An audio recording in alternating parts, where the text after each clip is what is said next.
Hi, I'm Nisha DeGaring, host of Good Things Utah, and I've been a longtime supporter of Todd's Belief Cast. I hope you find inspiration in the courageous stories shared by the amazing people Todd features on his show. The guests serve as shoulders for us to stand on, allowing us to see a little further and cultivate belief in oneself. Remember, you have the dignity and power to change. I encourage you to keep striving and believing in yourself. Enjoy today's podcast. I want to take a moment to express my heartfelt gratitude to the incredible sponsors of the Belief Cast podcast. First, Craig from Craig Swap and Associates. If you need an attorney, he's your guy. Trustworthy, compassionate, always there when you need him most.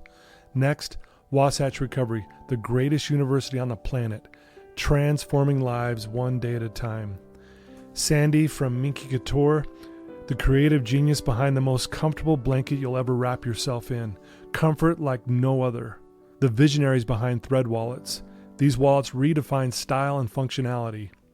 Dave Philippi from Micro Plus, pushing the boundaries of nanotechnology and scientific research to bring us cutting-edge supplements for optimal health.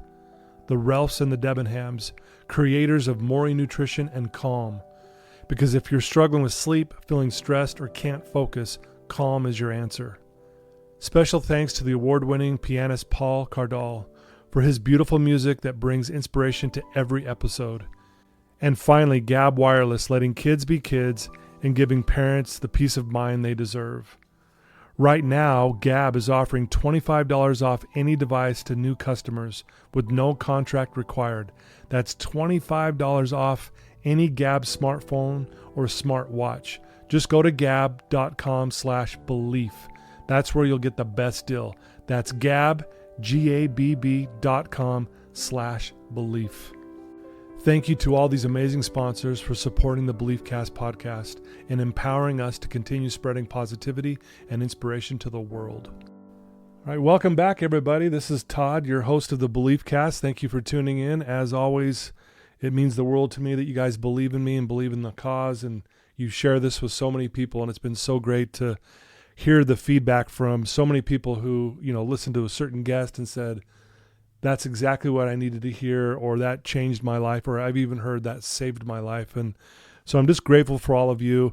Again, thanks to my sponsors that you just listened to. I couldn't do it without them. And today we are joined by a really good friend of mine. She's been on here. I think this is probably your fourth or fifth time. And today we just have the wonderful Tiffany Peterson. Tiffany, thanks for being here. Seriously, it's like sitting with a great friend, and it's thanks. such a joy to be back. This is like our annual tradition. I know. I think we do this like about once a year. Yeah, it's so funny too, because it's like, it gets to that point where like, I need to get Tiffany back on. That's always a good litmus. Yes. So hi, everyone. If this is our first time you're hearing this, hello. If you've heard the previous few, welcome back. Exactly. And if you don't know Tiffany, you need to. If you haven't heard about Tiffany, if this is your first time hearing about her, when you learn more about her today and listen to her, she is truly a light in this world. I call her a powerhouse in the personal and professional development space. She's inspired thousands of individuals to transform their lives, just not only on a personal level, but through businesses as well. International growth. She's comes from the heart in everything that she does.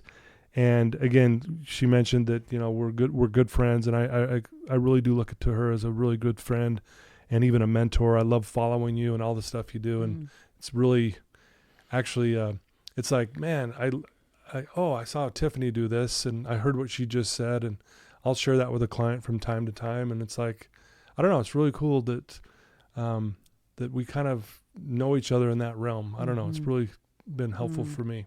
Well, it's sincerely a joy, my friend, to be with you and have these rich conversations. And thank you for having a platform that's putting good in the world. Yeah. Well, I've been doing this for over 7 years now. It kind of blows my mind. And we've done over 400 episodes now. That's amazing. And it's funny, when I first started doing this, you always wonder, okay, I'm going to start a podcast. Now, who am I, kind of thing. And I remember someone gave me some really good advice at the very beginning. Just be consistent every week with your podcast. Yeah. I'm like, okay, that makes sense. Consistency is a really powerful principle. And I understood what that meant. And I've just been consistent. And I've posted one a week for almost over 7 years now, and That's incredible. And so, I think people know what they're going to get. I don't make it about Todd. I make it about my wonderful people that I bring on. And so, for those who may not know, maybe you just give us a little bit more information about Tiffany Peterson. Well, I would say the short story shorter, right? As best as we can Right. make that, because Yeah. it's hard to put that into just a few sound bites. But the reality is that, I'm an individual like many of you who's on a path of growth. And some of that comes from our own wounds, right? We were motivated to grow and for different reasons. And some of that's from definitely inspiration and desire and gifts and talents. But myself, I personally was always drawn to education. I grew up here in Salt Lake City where we're recording today. And I always was drawn to, I thought I was going to be a traditional school teacher. Okay. And I worked in a few classrooms with some special needs classrooms while I was going to the university doing my degree, thinking I was going to be a teacher. I was an aide at the time. And then I met someone by happenstance whose dad owned a training development company. And I went to work for them within a few months, changed my major at the U. Okay. And wrapped up that schooling experience and was just drawn to and went to work for them. Then I worked for Franklin Covey for a number of years. And I went to work for a good friend, Jack Canfield, who's, become a good friend, Chicken Soup for the Soul, and Robert Jack's Kiyosaki. awesome. Yeah, he's got great work. And Right. I just helped some of these authors and teachers and these transformational leaders. I ended up getting in sales, which I would never think in a million years I'd be in sales. Right. Like, come on, no way. I was going to be a school teacher and then get married and be a stay-at-home mom and raise babies and sew Halloween costumes and, do all the things that I wanted that way with that vision. Sure. So life and God, I would say, created a path where this sincere desire to teach, train, help people overcome their challenges, right? Like special needs. I was drawn to that. I want to help these littles that are more maybe vulnerable, help them grow. I've always had a tender heart. Like I've already been teared up 3 or 4 times sitting here, just stepping into your space, because you always create this space that you have. And anyway, so I just thought I was going to help special needs kids in classrooms as a traditional teacher, and went on to a very successful sales career. And mostly now today, now fast forward 15 years now, I've been self-employed doing my own coaching, speaking, podcasting business. And mostly I get hired to help people make more money. Okay. And I love to help people make money. Right. And we could talk about that too if we want to. Sure. Because that's fun. Yeah, right. But a lot of making money is in a skill set, a mindset, and an energy, an embodiment. And they hire me, right? They hire me for an outcome.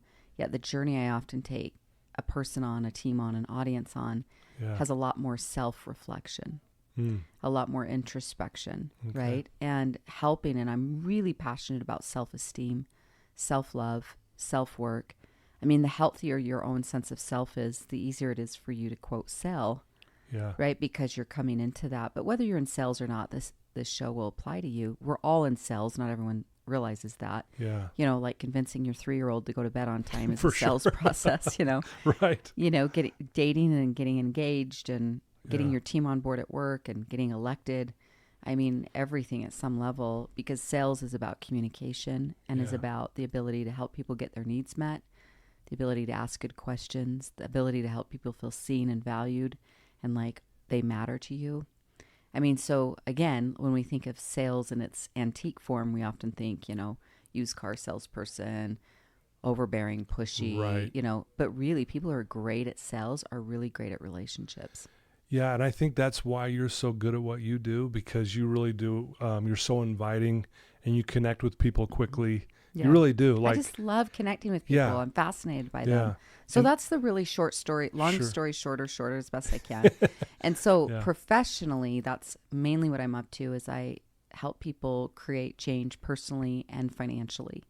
And so we work on a business, we work on the internal work, mindset, self-love, and help them develop really good habits. Right. And the beautiful cool thing about this is that no matter the age, no matter your background, the life work that you're a part of, that sometimes we might be carrying some beliefs that might sound like, I'm too old to change, or I'm not good at this, I'm not enough at this, I don't know if I'm cut out for it. And the reality is as long as you have a brain that's willing to entertain change, openness, we can create new change, and we can create new experiences for ourselves. And so, at some level, Todd, I think the heartbeat's the same. I always wanted to be a teacher. Yeah. I always wanted to help the vulnerable become more confident, stronger, empowered. We use that word a lot now. Yeah. And I'm doing the same thing I was going to do in a traditional classroom, but just with adults and with different, maybe expanded concepts. But it's really, and it's the work I've most needed to do, right? Like they say, there's a statement out there, you teach most what you need to learn. And partly why I'm so passionate about self-care and self-esteem is, that's been a struggle for me at points throughout my life, especially as a youth and teen and so forth. I'm this redhead, which I love being a redhead now. Yeah. And now I have to pay for it. So, now I got to go to the salon for it. But I was bright redhead, copper red, whole life. Totally just this cutest little thing. But I was so hard on myself. And growing up here in Utah, and I was so judgmental. And I always, I wanted to be taller. I wanted to be this. I wanted to be that. And I wanted to be blonde, blue-eyed. And because when I was growing up, we now live in a culture that celebrates uniqueness. Yes. But when I was growing up, we really worship sameness. Yeah. Right? Yep. And so anyway, not totally to agree. This isn't my therapy hour, but the point being is I'm really passionate about helping other people come home to themselves. I say that a lot. Come home. You are your home. Come home to yourself. Wow. And to make yourself the safest, most coziest, snuggliest place you could ever be in. Because we often, if I were to ask any of you thinking about that, I'm curious what's going on for you right now as you're thinking about that. Yeah. But where's your safest space? And sometimes, my grandmother's home, or with my parents, or my home, or it was this, or in this worship space, or this thing or that. And it's especially we've all been traumatized, big T's, little t traumas throughout our lives. And cultivating safety is one of the most essential things we all need to thrive more in life. Yeah. So come home to you. And it's I'm home. I've got you. And this is the work I've done and been doing and still will be doing. And I love to help others on the journey. So I'm both a coach and a mentor, as much as though I'm always a student. Yeah. Very well said. And I think it really does paint an overall picture of what you do and why you do it.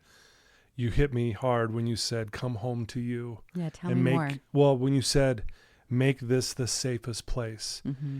And I see this so much with my clients that if I was to ask them the question, who are you? They can't answer the question. They literally cannot. They have no clue. Mm-hmm. And I think because of James Allen, who I study a lot, he says, if you're looking for an external deliverer, you're going to be looking for the rest of your life. The deliverer is within. Kind of, and that's what hit me when you said that. And it's if I can be safest with me, which means I'm comfortable in my own skin, I often help my clients define success. And, you get all kinds of answers. And I try to get them to the place where success is being comfortable in your own skin. Amen. Right? And that's really what you're saying. Want, though? Right. Right? No matter what. Isn't that what you want? Yeah. What I want? Ultimately, when you pull back all these things, because sometimes when people, I've done plenty of goals trainings, probably as you have, or we've attended them, read about them. Yeah. I love it. And this time of year, the time we're recording, we're facing a new year soon, and it's goals, set goals. I love goals, this, and this. But often most goals that people are after. So again, people hire me and they say, help me grow my business. I want a platform, or I want to double my sales, or these things. Mm-hmm. They're often after a feeling. As are you, as am I. Yeah. And a lot of times I want to feel more comfortable in my own skin. I want to feel more confident. I want to feel accomplished. Yeah. I want to make a bigger impact. I want to take care of my children. Yeah. But you're after a sense of a feeling. Usually at some level it's tied to whatever your goals or desires are. Yeah. And so the more you can also get clear to what's the core feeling I'm after, and how, to your point, versus James Allen, the external validator, how do I give myself that? Yeah. More often, how do I give it to myself, come home to me? The more that you are embodying / prepared to have more of the external things show up, because your roots are solid with you. Yeah. I find that with the clients I deal with, where they are chasing the feel goods, and they're chasing something that ends up killing them. because they're not finding it within themselves, just as you're saying so beautifully. And I see people die externally looking for the quick fix, the quick high, the quick this, the quick that, versus the internal work that you're talking about, where you can get to a place where this is where I'm most comfortable. And is that pretty rare? Like, I mean, you've been doing this a long time, years and years and years. Is that a rare thing that you see when you first start meeting with people, or do you find people are there a lot of times? Because at least with mine, I feel it's pretty rare. No, I mean, I think no. I mean, the quick and short is, I think it's a spectrum. And I think the more that we look at this work as a practice, like a yoga practice or a gym practice, you know, it's not like we work out once and like done. Yeah. I do think we can build muscle, just like the same analogy, where we're maybe stronger in our sense of self. We're stronger against certain temptations or loops where we might have been triggered more easily in the past. Yeah. We become more conscious. We do some healing. We do therapy, EMDR. We work with a great coach. We help create conscious awareness. Yeah. And we practice, and that you can absolutely become like an incredible yogi or incredibly strong. And therefore, you know, but like anything, if we quit, quote, practicing, it is easy to atrophy. And so it's just like just being myself as the example I think about. I'm really proud of myself in some ways I've progressed. And in the very same breath, I'm still practicing those similar triggers. Yeah. Or how I'm coming home to myself, where reminding myself, because we all have this, like, you know, again, I'm not the science doctor on this, but you know, we all have this nervous system, and we have a subconscious, and we have these things where it's like we've experienced them and we can't unknow that, but we can also make progress where it doesn't have the strong grip on us. Yeah. But I'm still like, there's times, can I still get my feelings hurt? Like if I've really self-actualized, I should never have my feelings hurt. I still get my feelings hurt. Yeah. I still can feel, sense of rejection or left out or not seen or validated or wanted or appreciated, and get my feelings hurt. If you're still getting your feelings hurt, I am. Right. Do you ever get your feelings hurt? Oh, yeah. Yeah. You know, it's like, well, I'm still, if I was fully self-actualized, right, I'm still at times offended or judging other people, and I have an opinion about what they're doing and how they should be doing it, and getting all huffy about it, you know? Right. So it's practices that we are all working on with these areas. And so give yourself grace. I remember years ago, you guys, I hired this coach. I'd met him in Santa Barbara in an association I'm part of. Great, beautiful human, very embodied, and was a monk for many years. And he's not living that lifestyle now, but he runs like the Santa Barbara Buddhist Center or something. Oh, okay.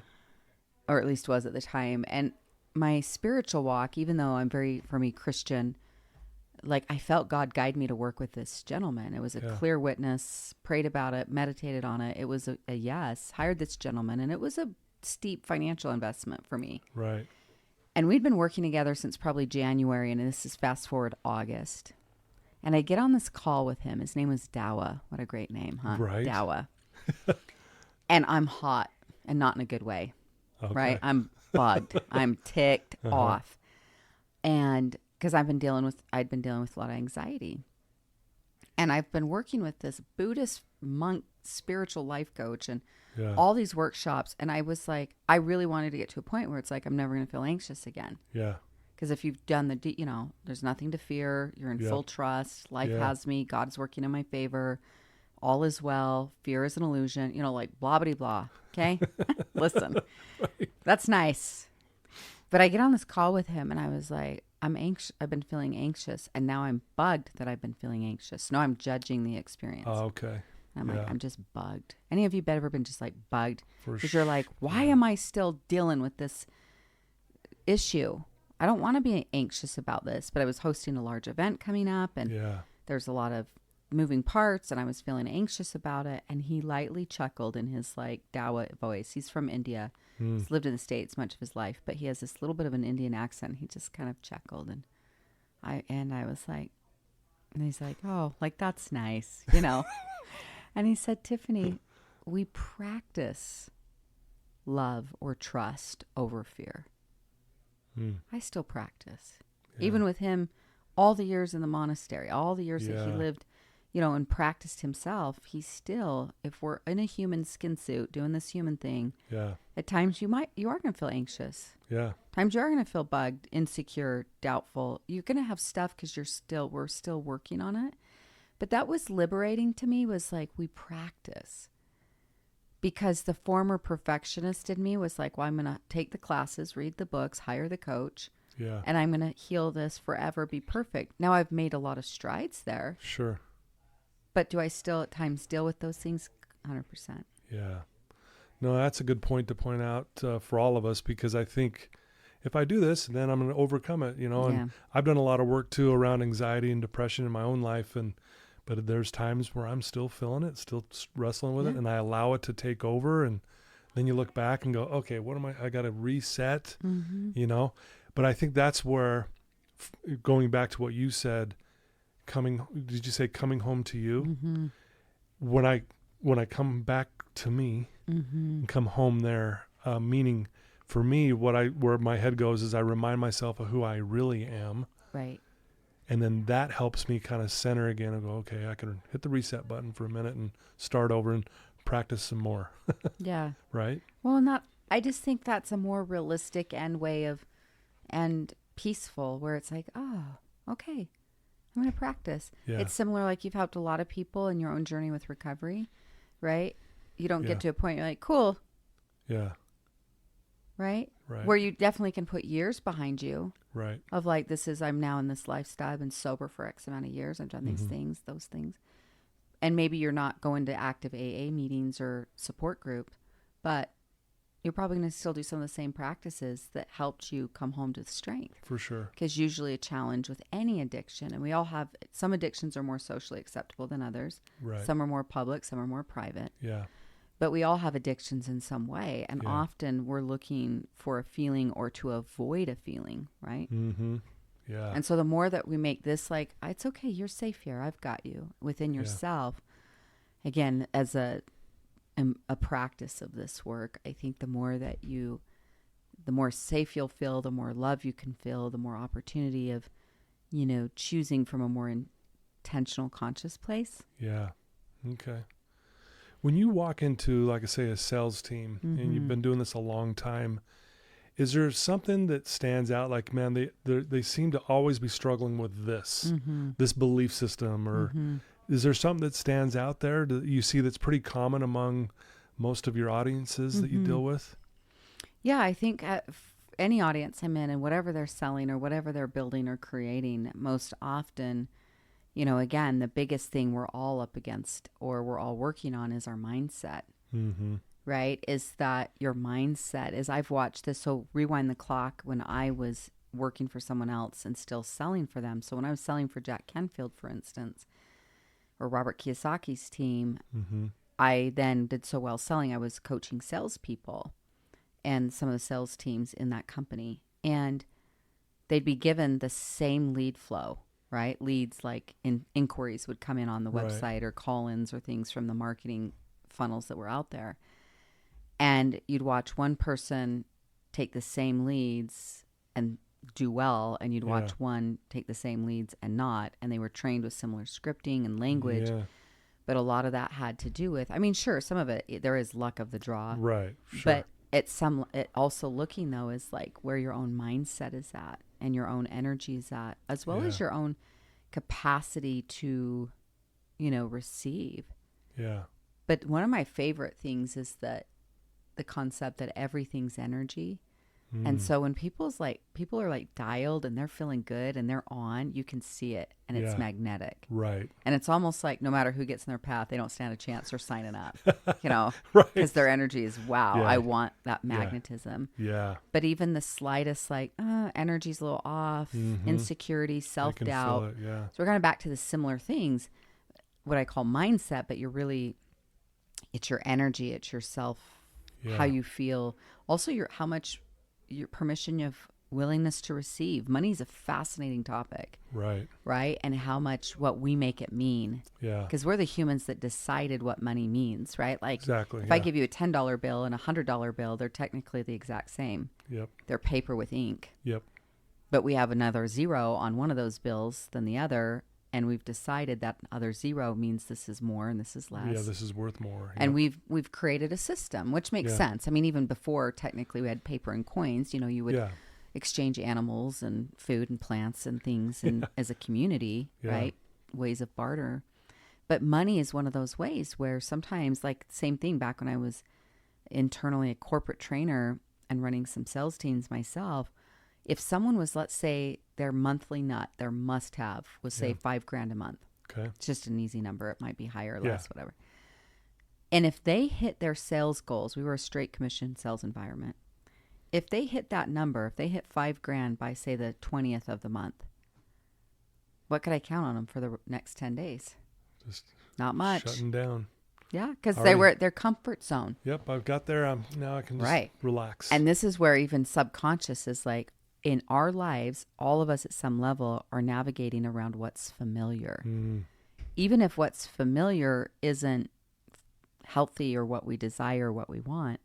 And so doing some of that mindset work too, right? But any sales team, you've got that always in the audience is they might be, granted, a hot industry, might be doing really well, but where's your own mindset? Therefore, your mind creates, your thoughts create feelings. I remember years ago hearing Joel Osteen. He's a big pastor in Texas, books and a platform. And he would say this, you're feeling what you're thinking. And so if you're where your thoughts are at, and if you're thinking like, this is going to be a smoking hot day, this is going to be a great day, great week, it's a great season, it's my season, I'm winning. Even if whatever comes my way, obstacles, gifts, all of it, I'm going to win this season or win this day or whatnot. Right. Yeah. Versus like, oh, I woke up, it was raining. That's a bad omen. Versus rain, right? Can be a great omen. Who knows? The point is like your thoughts and what you're thinking has a lot to do with that. Yeah. With any sales team, you're going to that's going to be your biggest influence is mindset and someone's energy to what they're doing. Then of course we do train to skill, which is what are the questions you're asking. People buy emotionally and they decide logically. And so it's important in your sales process and in your sales conversations, or if you run a sales team that people have questions where the person that's doing the asking is asking questions that help people process both emotionally and logically why they want to move forward with your product or service. So there is a skill for sure, right? But even when you have the skill, if your energy's off, right, you just know it's both. It's not either or, yet your energy and your mindset is, you can learn a skill. Right. Energy and mindset is something that will be your biggest influence. Yeah. I love the energy thing. Are you familiar with the Omega consciousness scale? No, tell me. I'm not an expert on this by any stretch, but it measures feelings on a frequency from 0 to 1,000. Okay. And the lowest level frequency is shame. So that feeling is at about a 20 out of 1,000. But even though it's a low level, it's just low energy, very slow, methodic, dark. It slows any revelation or inspiration down to nothing, right? It's very powerful, just obviously in the wrong direction. At the very top of that is enlightenment. It's like, I think it's at 750 out of 1,000, like the power of it and the frequency. And when you're in the enlightenment stage, you're in the flow state. It's like you're just talking about, man, when you got that energy going and you got the skills, you can sell and people want to buy from you because they just, man, it's just flowing, right? And at the top of that, you got enlightenment, and then just under that, I think is peace, and then joy, and then love. And I got to share this with you really quick because it blew my mind, because I've always believed in energy. Yeah. And but I had a practical way to put it into my everyday life. So I ran the St. George Marathon back in October. First marathon I've ever done. Look at you. And I only had about 2 months to train for it because I had done the Spartan, and that's a completely different kind of training. Anyway, so I'm a little nervous, and I had ran 17 miles in my training. It's as farthest I ever made it. And miles 16 to 17, my body shut down. I mean, I was locking up in my knees, and anyway, so that's as far as I got. So now I'm there at the starting line at this St. George Marathon, and 26 miles. Yeah, and I'm going, Good luck. I'm doing this. But then it hit me. I thought, okay, if love is a very high power, if it's a high frequency, I go, I'm going to put this to the test. So I thought, I'm going to give away love the entire time I'm running. So like I would look at someone and I'd go, just in my mind, I go, I love you. I don't know you, but I love you. So if someone would pass me, I would just look right at them with so much intention and say, I love you. So I would pass someone and in my head, I'm like, I love you too and love you. At the aid stations, I would verbally say, hey, I love you for being here. Thank you. So I just threw out love. Tiffany, I cannot believe it. I was on fire. I didn't hit any wall. On mile 23, I finally turned on my music. I had no music on for the first 23 miles. Then I turned on my music and I sprinted the last 3.2 miles. And when I crossed the finish line, I just started bawling my eyes out. I don't blame you. And I was like, it worked. Look at you. And I just running a marathon and you're like, I've never run that many miles before. But to be able, and my point is this, and I totally agree with you, is like, I put myself in a position to feel that frequency. Yeah. And I'm not kidding you. I felt it through my entire body. I just had this energy. I didn't get tired. I mean, it was challenging. I'm not going to lie. It was times where I'm like, whew, it was really hot that day. Anyway, but going back to what you're saying is, I know that my thoughts were on love and therefore I felt it. So my feelings were telling me what I'm thinking. So like powerful. You said, like what Joel Osteen was saying, right? And I don't know, that just hit me so hard when you said that because I'm like, dang, there's so much truth to that, and I notice like if I'm sitting with a client and if my energy's low and I'm just like, oh, okay, I got to meet with another client. Yeah.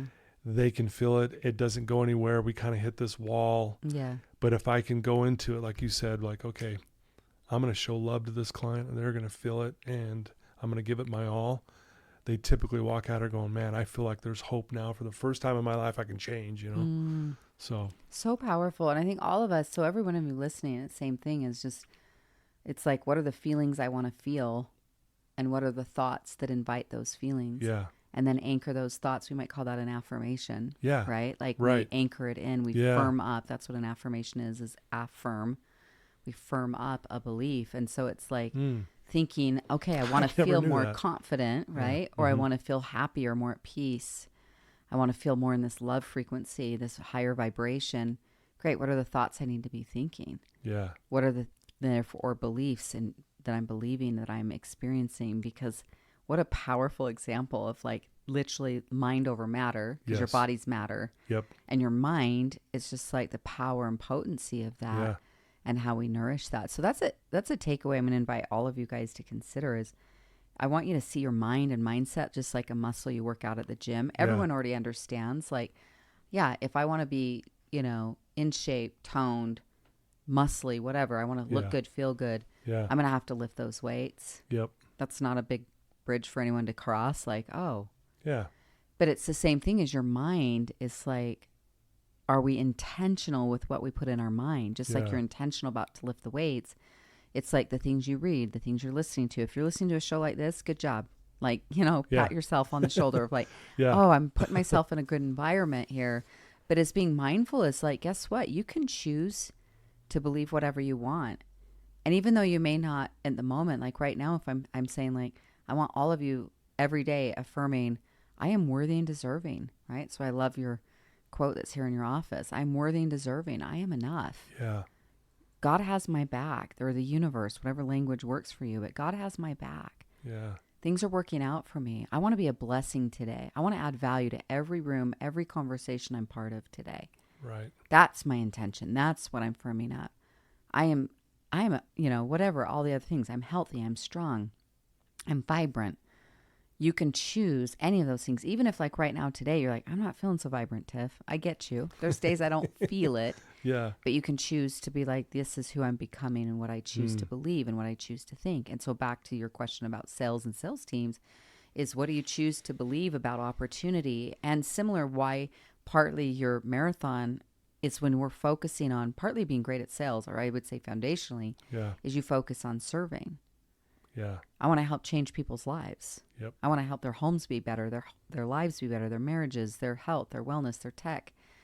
there, whatever the thing is in industry you're in, is get into the vibe and the energy and the thoughts around how do I serve more people?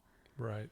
Because where you're not going to make sales is what, when's when's it going to be better for me? Me. Yeah. It's okay to have desires and wants and to own them. Just realize they're directly connected to what value you're adding to other people. Yeah. And therefore, if you're thinking thoughts like that, like you running and your body physically feeling some things, but your mind just kept saying, I'm sending out love.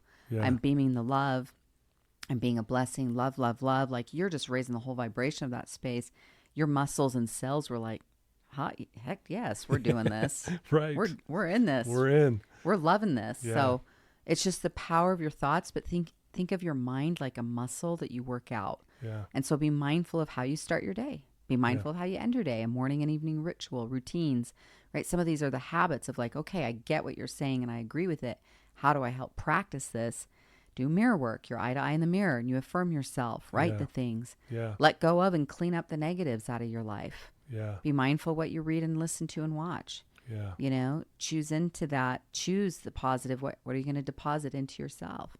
Yeah. And so anyway, I just think I love this conversation because no matter the age, no matter the gender, no matter the industry, no matter who you are, what you're about, what you're into, these are universal teachings that apply to anybody. Right.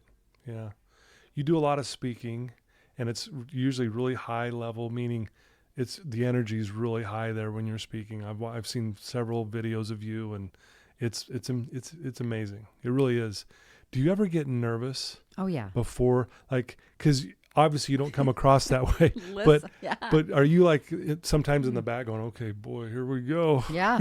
Listen, I mean, I just had a memory pop up, but that's why we also practice and we have rituals. I do have just like, athletes take the field and they have usually pregame rituals, right? Where they get anchored, they get dialed in mentally, they're connecting as a team. They're, same thing. It's like what I love in the movie Rudy when they all touch the sign. Oh, yeah. That's a pregame ritual. And Play that like sign. A champion. Yeah. Play like a champion today.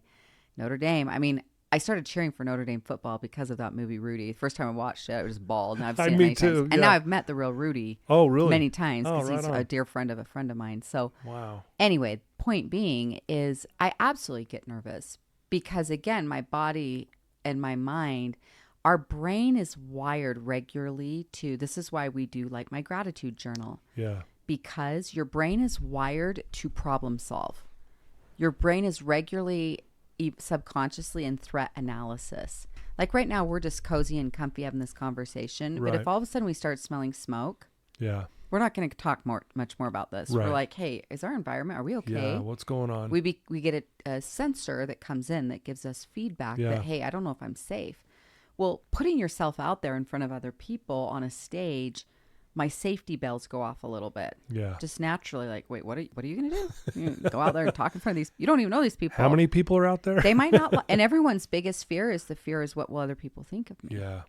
They're not going to like me. They're going to reject me, right? I'm just as human with tender heart and feelings as anyone else. And so I've had to train that. So I have pregame rituals that I center myself, I anchor myself. I have a very specific prayer that I pray before every speaking engagement. And even before we clicked record, we talked about this a little bit, where it's like, use me, God, use me.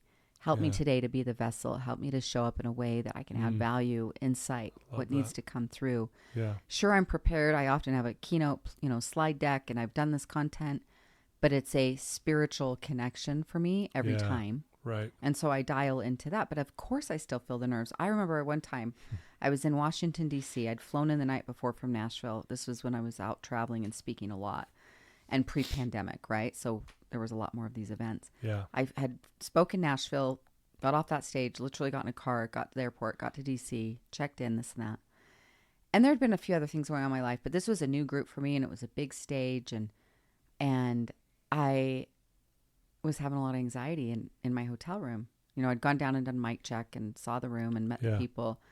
And I think there was just some part of that I was like, oh, I still, again, need to practice. And I remember being in that hotel room, like full on anxiety, not just a little nervous butterflies, like really anxiety attack. Yeah. And like, I do not want to do this, like crying, my tummy's in knots. I don't want to do this. And I just had to self-talk myself through it. And I was like, listen, honey, you're going to be okay. It's going to be all right. We're going to put on your dress. We're going to go down there. It's going to be okay. But the thought's like, well, what if I pass out? What if I throw up? Yeah. What if? And it's like, well, it'll make for a good story later. You'll live through it. Exactly. But I share that, like, now I don't usually have that level of anxiety, but sometimes I do. I can still get the nerves, the butterflies, because at some level you are putting yourself in front of people. Right. And you can't control how they see you. So you do, but get anchored in purpose, right? When you're like, I'm going to show up and add value, and here we are. Yeah. And we'll see, and of course there's been certain engagements where I'm just like, wow, I knocked that out of the park, and you can feel it. There's an energy. The whole room is on fire, and it's like, dang, yes, that was so fun. And there's been some that were like, well, it was okay. Yeah. But we keep working and practicing, we're back to practice again. Yeah. But I do think that, especially if there's something you're about to do that really matters to you, a conversation, a presentation, an interview, a date, like getting on a stage or doing something, if there's any environment that makes you either nervous or it matters a lot to you, is create pregame rituals, things that anchor and ground you back to purpose. Like, why am I going to do this? What's my intention, the way that I want to show up here? And that tends to help anchor and ground us. I love that. Yeah. Anchor towards purpose. That makes a lot of sense to me. Very powerful. I was thumbing through your creation journal, by the way. Let's talk about that for a minute. You did this a little over a year ago. And as I was thumbing through it, I came across someone that I really look up to, is a quote by Wayne Dyer. I love him. He says, abundance is not something we acquire. It's something that we tune into. What does that mean? What's he saying there? How do you take that? I'd love to hear your thoughts on that. Yeah. So we'll say it again. Abundance is not something we acquire. Yeah. It's something we tune into. Right.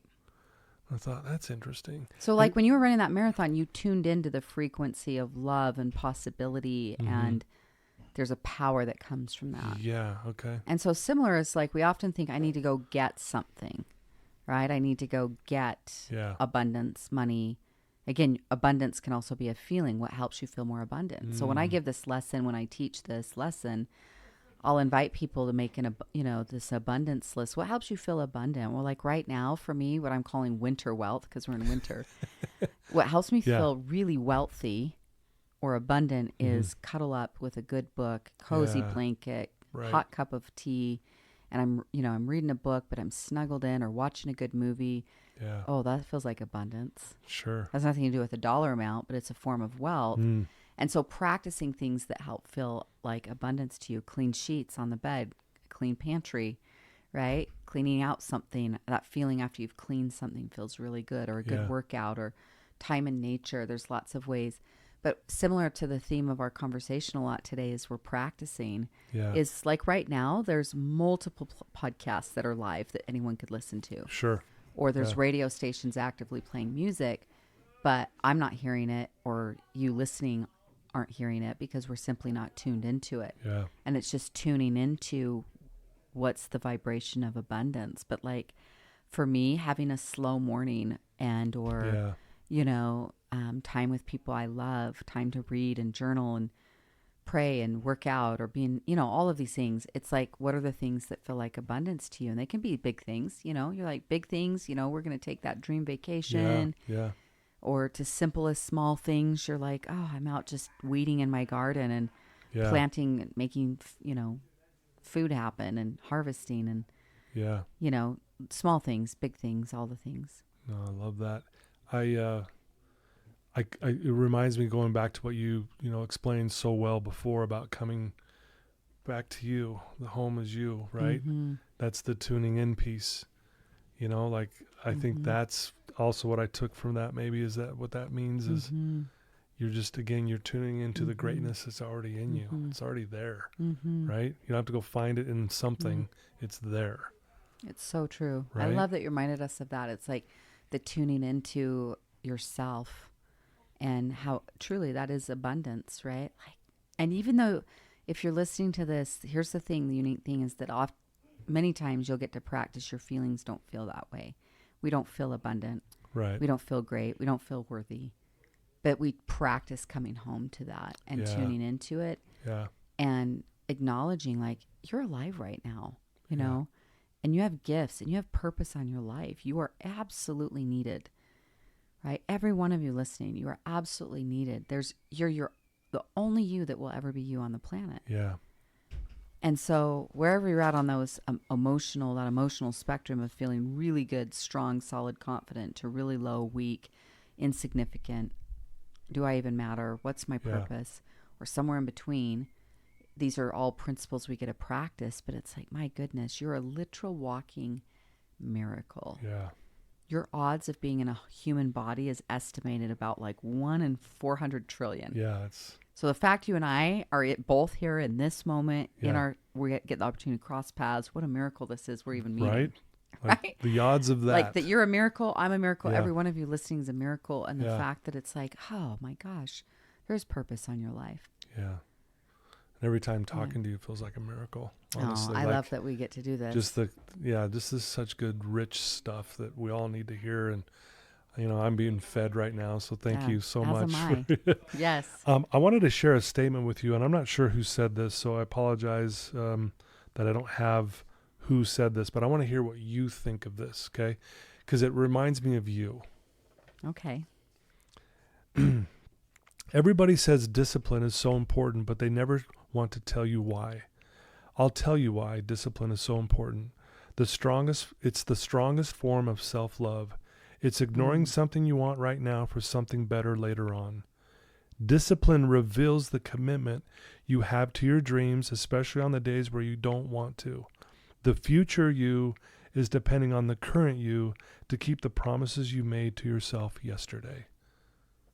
I don't know who that. You don't know who that is. I don't know who said it. I don't either. I wish I did because it's so beautiful. So good. And here's the thing, like the line in there that just like rings the bell for me is discipline is the highest or strongest form of self-love. Mm-hmm.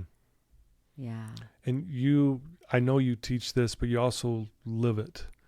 I know you're not perfect. Oh, I'm not. I know you're not. Yeah, that's why I'm like, well, yes, but you do though. I know that, but you really do. You embody discipline in what you do. That's why you're so good at what you do. And that's why I thought, I wanted to share that with you and see what you thought. And I knew that would probably pop out to you about the highest form of self-love. Like if you love you, you're going to discipline in these areas that is going to help you and help those around you, right? It's so true because here's the thing, like a lot of times we're not lacking knowledge on a particular area or goal that we want, like how to make something happen. It's the commitment, the focus, the discipline, to execute it and to follow through. Right. Like everyone listening at some level already knows, gosh, if I work out regularly, doesn't mean I have to live in the gym or train for a body competition. Yeah. But no one listening to this went, oh my gosh, if you mean I need to move my body, and what I eat and drink and my sleep. But it's more so of like the commitment to do it. And to me, when discipline is, I follow through whether I feel like it or not. Yeah. That's what discipline really feels like to me. Because then there's times when, you get all juiced. I saw a friend of mine at an event yesterday who had just gotten off a flight from being at a Tony Robbins event. Oh. You spent a week down in Florida with him. You ever been to a Tony Robbins event? I have via a cassette tape back in the day. Yeah, there we go. Oh, cassette tape. He's taking us back. CD, audio things. Well, I've seen Tony Robbins once in Las Vegas, and granted, he does a full 4-day thing and a week-long thing. I flew down to see some friends who had tickets to like a network marketing gathering that was all network marketing guy that was running it, and Tony Robbins was one of the keynote speakers. I flew in for about 23 hours to meet to meet some friends and clients. Yeah, okay. And I happened to pop into their evening session because they had an extra ticket. And they said, fly down. And Vegas, as you know, is a quick flight for us, about 45 minutes. Yeah. So I land in Vegas. They pick me up. We grab a meal. And then we go into the evening session, which is Tony Robbins. And ended up probably being about 3.5, 4 hours. And I was like, I'm going to play full out. If I'm here, I'm going to drink the Tony Robbins juice. Yeah, right? let's go. Kool-Aid. I'm in. Yeah. All in. Oh, my gosh. The up and the down and the moving because he teaches you to change your state. And you're like high as like you are just fiercely on fire, tears, and then like, I'm going to do this, breakthrough. I mean, the guy is a brilliant genius at helping people change state. For sure, yeah. I have never, the next morning, like I was sore, I was tired. I was like, I mean, I left Vegas with a huge hangover, but it was a Tony Robbins hangover. yeah. Hadn't had one drink or Yeah. anything like that. But it was like, oh man. my gosh, are you even kidding me? Wow. Anyway, I saw this friend, like I was saying, that had just come home yesterday from a week-long thing with Tony Robbins. I had one evening for a few hours. Right. This is days on end. Days, yeah. And he's glowing and all like fired up. But sometimes, again, we set these goals, make these declarations when we're in this like really positive, I'm going to change my life. Yeah. Discipline is I follow through even when I'm tired. I don't feel like it. Yep. Discipline to me, I mean, isn't the word discipline, the word disciple comes out of the word discipline. Yeah, I think so, yeah. What are we discipled to? Mm. Right? We often hear that. And it's like who we follow in our church and our spiritual walk. You know, I'm a disciple of Jesus, yes, or Buddha or whatever. But what you are discipling of is discipline, is what I'm willing to surrender, sacrifice, create. And so I love this word, and I love it right now because it's true. It's like, a lot of the goals every one of you have is on the other side of discipline, on the other side of consistency. I mean, like your show, 7 years, show every single week. Friend, I mean, hello, that's mastery at this point. Good work. Like you're an inspiration to me, so many of us, but every one of us, myself included, it's like what we want lives on the other side of discipline. Wow, I love that. Very well said. So it's like, I want a clean and organized home. Yeah. Like that's legit. Yeah. And sometimes my life and the whirlwind and the busy and the, on the go and creative, but I've been working more and more at that where it's like, and it's not like it ever gets nuts, but I mean, it does. It can get chaotic in times and like, hey, I've got a lot going on. And it's the discipline, like to take care of things and handle things in a timely manner. Yeah. Right. In your life. And whatever that might be. Again, it might be health. It might be finances and even relationships or the self-esteem work we're talking about, the disciplines of the morning ritual and the discipline of the meditation and, some of these things, but it's powerful. How about you as you read that? Like, I'm just curious, what stands out to you from that same reading and quote? Just, kind of holding my own feet to the fire, like keeping my promises. That's what stands out. Like, because night before you're setting the alarm. Okay, I'm going to the gym first thing in the morning. You're feeling it, right? Alarm goes off. You're like, man, I'm just going to stay in bed. But for me, if I can go, no, what was the promise I made the night as I was setting this alarm? No, get up and let's go. And then when I push through that initial of, I don't want to do this, and I push through that, that's what stood out to me is if I can keep those promises. And again, I feel like I love myself even more. Like, hey, I took care of my body this morning. Yep. It's like my morning medication. Right. I'm like, man, I just took my meds. Yeah. I feel and good. You feel better. I feel so much better. You feel better because you moved your body, but you also feel better because you honored your promise. Exactly. And that gives you a certain energy like you're talking about. Yeah. There's 2 books that I highly recommend that are around change period and that are really good but on this topic. One is Atomic Habits by James Clear. That's a great book. I mean, it's been around a long time. Many of you have probably heard of it at least or read it. Great I reread or listen to that at least once a year. Yep, so good. Second book is Be Your Future Self Now by Dr. Benjamin Hardy. And great book. And the combination of both of those, because your future self, letting your future self inform my current self, like who is she or who is he or they? Like, who do you want to be? What do you want to become? What do you want to create? What do you want to achieve? What is the life, your future self and the physicality? Like sometimes when I'm working out and doing a workout, even if I don't want to, or I'm feeling the different feels, guess what? Sometimes I'm working out for my 85-year-old self. I'm putting in the time now for decades from now. For sure. Where it's like, hey, when I'm 80, I want to be bopping around and whether it's playing pickleball or whatever, and I want to have energy and vibrancy. If I'm alive at 80, I want to be vibrant. I don't want to just be hanging out, slouched over in a chair up against something and just existing. Same here. So sometimes I'm choosing my future self, right? And you think about your future self 3 months from now, or 30 years from now, or 50 years from now, or 5 months from now, whatever. The point is, like, I love that book, Be Your Future Self Now by Dr. Benjamin Hardy. And again, Atomic Habits by James Clear. Yeah. That's a really good book partnership because the way there's so much good synergy between those two reads. But let your future self, like a year from now is the timing whenever you're catching this show, you've stumbled across this show. Yeah. Ask yourself, where do I want to be 6 months from now? Yeah. A year from now? How do I want to feel in my body, in my home, in my marriage or relationships, or, what you want to attract into your life, in your business, in your income, in your self-confidence. It's like, who do I want to feel and be? What do I want? And let your future self inform you. Because it's like, if that vision stays in front of you, and I'm a big fan of, if you put discipline and vision together, it's much easier for me to follow through regularly. Yeah. If my vision's fresh. Yep. If it's in front of me. Yeah. Right. So if it's a vision board, meditation, that's why I created this journal called My Creation Journal. You can find it on Amazon. It's $19.95 on Amazon all over the world. Yep. And what I love about it is their daily practice pages to gratitude, then to vision, then to action. Gratitude, vision, action. Yes. And that little formula together, potent. Powerful. But it's like, if I'm just like, discipline, but I've forgotten the vision, or it's gotten a little bit rusty, or it's kind of stale. Yeah. If my vision, discipline is so much easier when my vision's fresh and in front of me. No. Because I'm like, this is why, and I'm going towards this. And even if you bring your vision into the day that you're in, like when you first wake up, visualize how you feel after that workout and see your day going well, and your sales appointments and your interactions with your kids or grandkids and life things. And you're like, yep, I see how I want to feel today. I'm going to go fill my cup. And like you said, get on that walk, or go to yoga, or go do a workout, or drop into my meditation, the things that help get you where you want to be. Yep. Much easier to follow through when the vision's fresh. Yeah, I love that.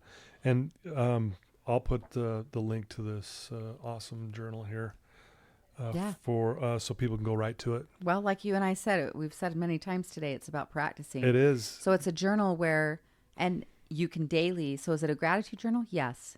And vision and action.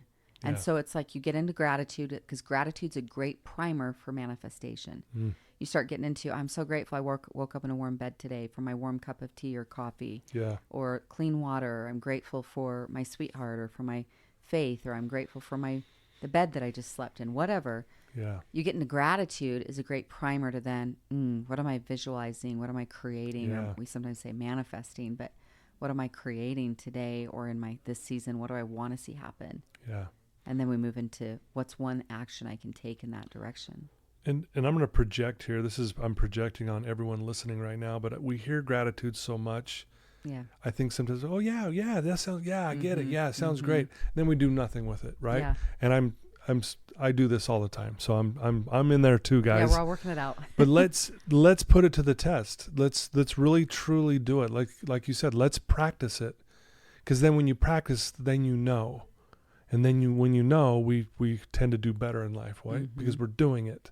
Yep. So I'm going to challenge, including myself, to be more proactive in really spelling out the gratitude of my day, of my hour, of the minute, if you will. Because I think sometimes we hear this and everyone goes, yeah, gratitude. And then we're off to just doing whatever, we're distracted. Let's really make that part of our daily thing. So I love that you point that out. We practice that. I just wrapped for my 13th year doing the gratitude series. I do it every November. Yeah. I have a thought leader every week, and we just talk about these principles, but the foundation is, big shocker, is, have you gotten the lesson yet today? It's like we practice gratitude. Yeah. Because guess what? There's times I don't feel grateful, even though I teach on it a lot. Yeah. There's times I am not in the mood. I'm in a funk, or I'm in some grief, or I'm in a this or that. But the power of it, it's one of those potent shape shifters where it's like, ooh, I'm going to change my state by focusing on what I'm grateful for. Yeah. And writing it down helps you practice that too. Yeah. Love it. Love it. You're amazing. Oh, Seriously, you really are a powerhouse. If someone's listening to you right now and they're just in a bad headspace, they're struggling, they are not sure how they're going to get out of this, what would you tell that one person right now? So I'm just going to speak as direct as I know, is I believe in God. And I believe in a God that's so loving. He adores you. He cherishes you. You know, religion's an interesting thing, and I'm a big fan of parts of it and things of it, but discernment of all of that. Because sometimes, you know, there's a lot of good in gathering. That's why I love community. I love worship with people. Yeah. But sometimes a lot of religion, people can also take on too much guilties and stuff like that. The point is, like, when I experience God, he is love. It says that directly in the word. God is love. Mm-hmm. And I just want you to know, like, and even if you don't even know if you believe in God, for that person listening, that's like, my life sucks right now. It hurts. I'm hurting. It's dark. I feel you. I've been there. We've all been there. Yeah. But I believe in a God that loves you, cherishes you. And the fact that you're here listening to this, I know there is purpose on your life. Mm. I know there's purpose on your life, that you are valuable, that you're needed. And so may I just, as a friend, as a sister, as a fellow traveler on the path, like, let you know, like, number one, you're not alone. You're never alone. And number two, it's like, there are brighter days ahead. But this is why faith isn't just a feeling, it's a choice. Gratitude's not just a feeling, it's a choice. Right. Love is not just a feeling, these are choices. Choices, yeah. And so make a choice, even if your feelings, even if it's a hard choice to make, but it's the choice of, like, I'm going to choose, like, that God has me and that I'm going to figure some things out and there's purpose on my life. You know, as I think when we all get stripped down to our basic self, you know, and we go through things that, you know, this year for me, this is why the emotion's like right here. Yeah. This year for me has been a huge stretch, and I've been through some losses this year, and I've had a broken heart often this year. You know, it's just but a broken heart, some would say, is an open heart. Yeah. And I've also felt God's mercies and tenderness. But I get you is that sometimes we are stripped down to our basic self. Yeah. And which then we often, you know, it's like we come home more to that deepest, most pure knowing, which is like, God's real. Yeah. He has us. He has you. Yeah. Wow. You're loved. You're known. And that you just never know what's coming an hour from now, a week from now, a month from now. Yeah. But our part is to stay open, to keep an open heart. You know, because I've been thinking about that, and all spiritual teachers teach this. It's throughout all Holy Scripture I've ever read. Spiritual teachers like Michael Singer or Neil Donald Walsh. I mean, I saw that in the room today and I went, there's a story about that for me. Love that book. I haven't read it, but it showed up in a reading this week, and I'm like, there it is. So that book's going to rock your world. No, I'm going to read it. But all spiritual teachers talk about keeping an open heart. Yeah. Because a closed heart or a prideful heart or a hardened heart, a lot of times we want to armor up. Yeah. I'm angry, I'm ticked, I'm mad, you know, whatever. It's like a closed heart is when we're in real trouble. Yeah. So keep an open heart. Even if that heart's broken, breathe through that brokenness. Yeah. God has me. He has favor on my life. There are things coming. I may not understand it. And there are some things that are just may never ever make sense in this life. Right. Yeah. And at some level, right, we go, okay, I have to make peace with that. Yet knowing that I believe there is beauty in any ash. Wow. You may not see it in the moment. So that is just like, again, as real as I can be and as raw as you can hear it in my voice. Yes. But this isn't something I normally get on a stage and talk about. So it's just coming raw, straight, is hold on, keep believing. God has you. You're cherished and adored. There's purpose on your life. Yeah. And that do the best you can to keep an open heart. Yeah. Right? Yep. Because then it's like, okay, let's see how things go. But if you close down, close off, armor up, totally shelter in, it's hard for you to see any kind of that.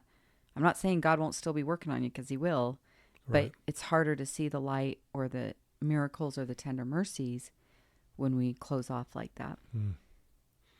That's beautiful. Yeah. Thanks. I knew you were going to I'm going to probably cry today more than once. I know I'm going to be in my feels, but that's also why I say yes to you, is because I appreciate people who are in the real, because none of us need more pretend, perfected, polished. We just need real with each other. Right. For sure. And we all have highs, we all have lows. But what's universal, I remember years ago reading or listening to this, that there's 3 constants in life: change, choice, and principles. Change is always going to happen. And some changes we welcome because we're pursuing them. We call those goals. Some changes come out of the blue. We did not ask for that. Right. We did not want that. But change is a constant. So is choice. You always have choice. Yep. And there's always principles. So when we talk about mindset, when we talk about self-love, when we talk about gratitude, these are principles that are universal, that can be your North Star. That you're like, I'm going to keep working towards service and love and being of value. I'm going to keep working towards cultivating gratitude or forgiveness. I'm going to keep cultivating healthier habits, physically, mentally, emotionally, spiritually. I'm going to keep cultivating service and kindness. I can't control other people and I can't control the world, but I can control me and my choices in terms of how I'm going to choose to show up and respond. Ooh, that's powerful. Change, choice, principles, 3 constants in life. Remember that, folks. That's powerful. It's good stuff. Wow. Thank you so much. If someone wants to get to know you better, maybe sign up for one of your courses or your classes or your coaching, or, listen to your podcast and get this creation journal, where would they go to do that? My home website is tiffanyspeaks.com. There's several free resources there, and a goals program, a self-care program, things you can download for free that we can help you start making some changes right now. Great. On your own. I have a podcast on Apple, iTunes, Spotify, Stitcher as well that is called the Tiffany Peterson Podcast. And then social media, I run all my social media, Tiff Peterson on Instagram, Tiffany Peterson. The journal is not on my website. It's just through Amazon. Just through Amazon. Okay. So if you want this journal, my creation journal, it's on Amazon, and just again, search Tiffany Peterson or creation journal and you'll find it. Great. And those are the ways. And again, you can reach out. If I can serve or support you additionally, I mean that. I'd be happy to hear from you. But thank you, my friend, for having me. You bet. For real talk. For all the nourishing, all the good, and all the good that you're doing in the world. No, thank you. I'm glad to know you, and I'm grateful that you are willing to keep coming back. Our conversations are different, but yet the same every time, and it's always powerful and impactful. And we always cry. I know we always tear up and cry, and because there's just a good feel here. And so thank you for being you, and for fighting through these tough times this last year, and just know that I know God has your back, but I have your back as well. And if you need anything, you let me know. And thank you. And I'll put, like I said, I'll put the links to all this so people can get right to it and make it easy. But I encourage everyone to reach out to Tiffany, ask her a question. That's how I first got to know Tiffany. I got a little bold there, and I reached out to her on a whim, and she responded. It was amazing. Course. And here we are this many years later, and I'm just grateful that I had the courage to reach out to you at that time, and you were so generous to even respond to someone you didn't know. So that meant a lot to me. So thank you. Look at us now. Right? So there's Here a we little are. takeaway of that is like have the courage to ask for things. Absolutely. Put yourself out You never there. know Now we unless have you this ask. dear friendship. Right? Yeah. So thank you for having me. You betcha. You betcha. Thanks everyone for tuning in. Tiffany Peterson, she's the best. And so are you guys. Thank you for tuning in once, not just once, but all the time. And please share this with your loved ones, your family and friends, because they will just really walk away from this episode feeling uplifted and better about themselves and better about the world. And again, thanks to my sponsors. You guys are the best. Love you. And until next time, take care, everyone.